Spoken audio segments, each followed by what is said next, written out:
This is mayoral candidate John Kidover running for the mayor of Chicago. Be sure to vote for me February 23rd, 2027. I want to thank you all for coming. This is a prayer and a meditation for the citizens and voters of Chicago.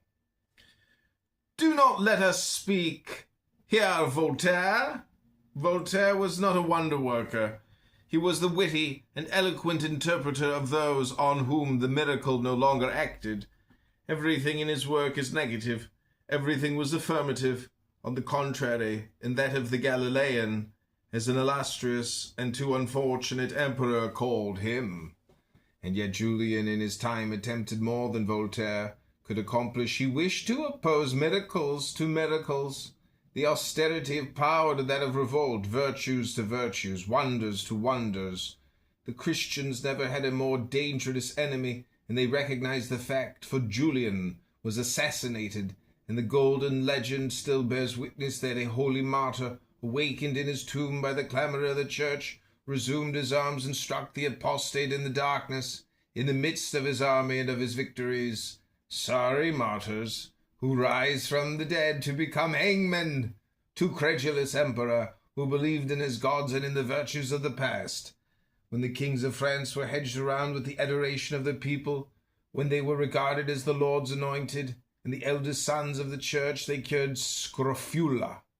A man who is the fashion can always do miracles when he wishes. Cagliostro may have been only a charlatan, but as soon as opinion had made of him the divine Cagliostro, he was expected to work miracles, and they happened.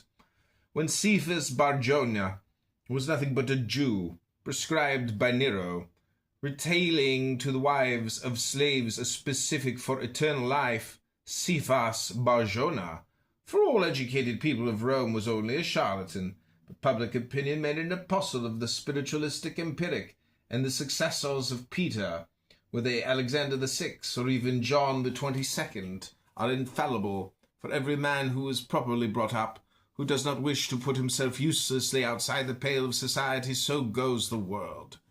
Charlatanism, when it is successful, is then, in magic, as in everything else, a great instrument of power. To fascinate the mob cleverly, is not that already to dominate it? The poor devils of sorcerers who in the Middle Ages stupidly got themselves burnt alive had not, it is easy to see, a great empire and others. Joan of Arc was a magician at the head of her armies, and at Rouen the poor girl was not even a witch. She only knew how to pray and how to fight, and the prestige which